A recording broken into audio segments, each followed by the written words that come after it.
कोई भी व्यक्ति जब जन्म लेता है उसके बाद वो जब कर्म करेगा उसके बाद उसका निर्धारण होना चाहिए। लेकिन आपको इन बातों से क्या लेना देना, क्योंकि आपका तो सिर्फ सवाल ये था और आपके मन में ये जिज्ञासा थी कि किसी भी प्रकार से कहीं मुझे ऐसे साक्ष्य मिल जाएं कि जिससे कि यादव लोग जो हैं शूद्र वर्ण से रहित हो जाएं, शूद्र वर्ण से मुक्त हो जाएं। जो माँ अपने बेटे से प्यार करती हो वह माँ कभी भी अपने बेटे के दोषों को नहीं देख पाती है, बल्कि वह उसके दोषों को छुपाती फिरती है। आज भी कोर्ट में अगर हिंदू धर्म के आदर्श कहे जाने वाले पात्रों को खड़ा कर दिया जाए तो एक भी पात्र ऐसा नहीं बचेगा जिसको कि जेल ना हो, और वो भी गंभीर और संगीन धाराओं में उनको जेल होगी। आपको थोड़ा सा समझना चाहिए कि इस देश को किन लोगों की ज़रूरत है, किन सिद्धांतों की ज़रूरत है, किन विचारों की ज़रूरत है, किन किताबों की ज़रूरत है, किस धर्म की ज़रूरत है। आप जो है अनजाने में ऐसे लोगों का प्रचार प्रसार कर रहे हैं जो मूर्ख नहीं है बल्कि मूर्खतम है कि ये शूद्र वर्ण में आता है, और शूद्र वर्ण जो है यहाँ इस देश की सामाजिक व्यवस्था में बहुत घृणित समझा जाता है। तो आपको जो घृणित अवस्था है उस पर नहीं होना है, इसलिए आप चाहते हो कि जो यादव जाति है वो शूद्र वर्ण से मुक्त हो जाए। मान लेते हैं कि आपकी जाति जो है क्षत्रिय जाति है, तो क्या आपकी ये जो जाति है परमानेंट हो गई है? अब इसका कर्म से कोई लेना देना नहीं है।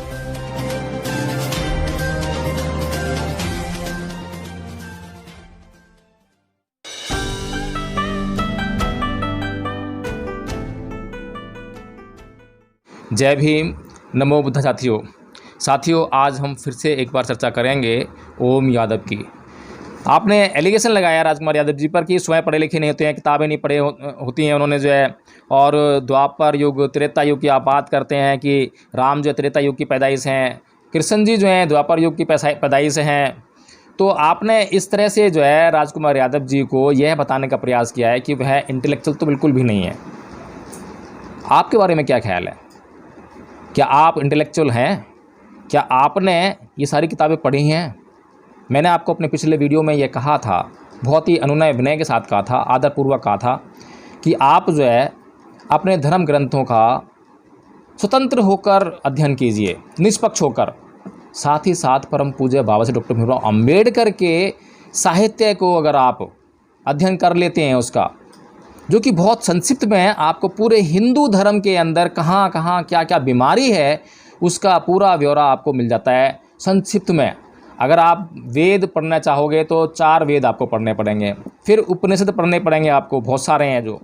उसके बाद जो है पुराण पढ़ने पड़ेंगे आपको, जो कि संख्या में 18 हैं। उसके बाद जो है आपको और भी कथा कहानियाँ पढ़नी पड़ेंगी। आप कहाँ कहाँ तक पढ़ेंगे? और आप इतना विशाल साहित्य पढ़कर जो है, और क्योंकि आप संकीर्ण मानसिकता से ग्रसित हैं, आप पहले से ही उस जिसको पढ़ रहे हैं उसका फेवर करते हैं, वो आपको अच्छा लगता है, तो आप कभी भी उसकी जो है आलोचना नहीं कर पाएंगे। आप उसकी कभी भी जो है उसके अंदर कोई बुराई है आप कभी देख ही नहीं पाएंगे। क्योंकि जो माँ अपने बेटे से प्यार करती हो वह माँ कभी भी अपने बेटे के दोषों को नहीं देख पाती है, बल्कि वह उसके दोषों को छुपाती फिरती है। उसी माँ की तरह आपका व्यवहार है कि आप कभी भी हिंदू धर्म के दोषों को देखने का प्रयास नहीं करते हैं, बल्कि हिंदू धर्म के दोषों को छिपाते फिरते हैं, उनको छिपाने का काम करते हैं। और कभी इस तरीके से, कभी राजकुमार यादव जी को बदनाम कर कर, कभी किसी को बदनाम करके, लेकिन आप सच्ची बात कभी नहीं कर सकते। इससे पहले आपने जो एक वीडियो बनाया था, जो एक महंत का जो मंडलेश्वर जी थे उनका जो इंटरव्यू आपने लिया था, उसमें लास्ट में आपने उनसे एक प्रश्न किया था कि यादव जो हैं कौन लोग होते हैं, क्या वे शूद्र होते हैं? तो मंडलेश्वर जी ने आपको क्या बोला कि नहीं, वे क्षत्रिय होते हैं। तो ओम यादव जी, सबसे पहले तो मुझे ये समझ में नहीं आ रहा कि पूरे वीडियो में वो मंडलेश्वर जी ये कह रहे हैं कि जो जाति व्यवस्था है, वर्ण व्यवस्था है, वो कर्म आधारित है, ये चेंज होती रहती है। अब आपकी जो आपने जो प्रश्न किया था, क्या वो वास्तव में उस बात के अनुरूप है, वो चेंजिंग पोजीशन में है? क्या आपकी जाति में मान लेते हैं कि आपकी जाति जो है क्षत्रिय जाति है, तो क्या आपकी ये जो जाति है परमानेंट हो गई है? अब इसका कर्म से कोई लेना देना नहीं है? तो इस तरीके से अगर हम इस बात को अगर सोचें तो मंडलेश्वर की बात ही यहाँ पे जो है बहुत गलत साबित हो जाती है अपने आप में, कि अगर कर्म पर आधारित है तो कोई भी व्यक्ति जब जन्म लेता है उसके बाद वो जब कर्म करेगा उसके बाद उसका निर्धारण होना चाहिए। लेकिन आपको इन बातों से क्या लेना देना, क्योंकि आपका तो सिर्फ सवाल ये था और आपके मन में ये जिज्ञासा थी कि किसी भी प्रकार से कहीं मुझे ऐसे साक्ष्य मिल जाएं कि जिससे कि यादव लोग जो हैं शूद्र वर्ण से रहित हो जाएं, शूद्र वर्ण से मुक्त हो जाएं। उन पे जो एक आरोप लगाया जाता है, उन पर जो एक लांछन लगाने का प्रयास हो रहा है कि ये शूद्र वर्ण में आता है और शूद्र वर्ण जो है यहाँ इस देश की सामाजिक व्यवस्था में बहुत घृणित समझा जाता है, तो आपको जो घृणित अवस्था है उस पर नहीं होना है, इसलिए आप चाहते हो कि जो यादव जाति है वो शूद्र वर्ण से मुक्त हो जाए। तो जो आप चाह रहे थे उसी को आप ढूंढ रहे थे, उसी को आप कहलवाना चाह रहे थे मंडलेश्वर जी ने, और मंडलेश्वर जी ने आपके बिल्कुल विचारों के अनुकूल बात कहकर आपको खुश कर दिया और आप बड़े खुशी खुशी वो वीडियो लेकर आए और अपलोड कर दिया। लेकिन इतनी सी बात सुनने से बात नहीं बनने वाली है जब तक कि हम बातों की गहराई को ना समझें। मंडलेश्वर जी जो बात कह रहे हैं, जहाँ से शुरुआत कर रहे हैं कि मुगलों ने मनुस्मृति में बहुत घालमेल कर दिया, सारे ग्रंथों में घालमेल कर दिया है, हम मान लेते हैं घालमेल कर दिया है, तो अब आप यादव जाति को कैसे क्षत्रिय वर्ण में लेकर आ रहे हैं? अभी आप ये क्यों नहीं कहते हैं कि नहीं, यादव जाति कोई परमानेंट जाति नहीं है, क्षत्रिय जाति क्षत्रिय वर्ण कोई परमानेंट वर्ण नहीं है। जो व्यक्ति जन्म लेने के बाद जिस प्रकार का कर्म करेगा उसके बाद उसका निर्धारण होगा कि वो कौन सी जाति का है। ये बात मंडलेश्वर जी के मुंह से क्यों नहीं निकली? ये प्रश्न आपने मंडलेश्वर जी से क्यों नहीं किया? और कैसे करते? क्योंकि आप तो खुद अपने आप को ओम यादव कहते हैं ना, आप पैदा होते ही यादव हो गए थे, आपका परिवार यादव था, आपके परिवार में जो भी पैदा होगा वो यादव हो जाएगा, आपके परिवार में जो भी पैदा होगा वो क्षत्रिय हो जाएगा। तो जब क्षत्रिय हो जाएगा पैदा होते ही, तो आपका उस वर्ण व्यवस्था में विश्वास ही नहीं है जिसको मंडलेश्वर जी कह रहे हैं।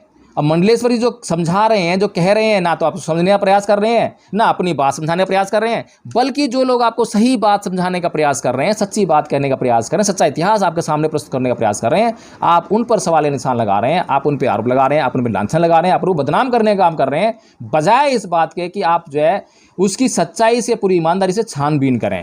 तो यादव जी, आपको थोड़ा सा समझना चाहिए कि इस देश को किन लोगों की ज़रूरत है, किन सिद्धांतों की ज़रूरत है, किन विचारों की ज़रूरत है, किन किताबों की ज़रूरत है, किस धर्म की ज़रूरत है। आप जो है अनजाने में ऐसे लोगों का प्रचार प्रसार कर रहे हैं जो मूर्ख नहीं है बल्कि मूर्खतम है, जिनकी मूर्खता की पराकाष्ठा को अगर देखा जाए तो उसको नापना मुश्किल हो जाएगा। इसलिए आप अनजाने में ऐसा कर रहे हैं, आपको भी समझ नहीं आ रही है। इसीलिए मैंने आपको कहा था कि आप एक बार कम से कम जो है पेरियार ललई सिंह यादव जी को पढ़ लें, उनकी जो सच्ची रामायण की चाबी है। मैंने आपको ये भी उदाहरण दिया था कि वो पुस्तक जो है सुप्रीम कोर्ट तक होकर आई है और बिल्कुल निष्कलंक साबित हुई है, उसको तो पढ़ लेते आप। आपके पास एक भी उदाहरण ऐसा नहीं है जहां आपने कोर्ट में बड़ी ईमानदारी से विजय हासिल की हो।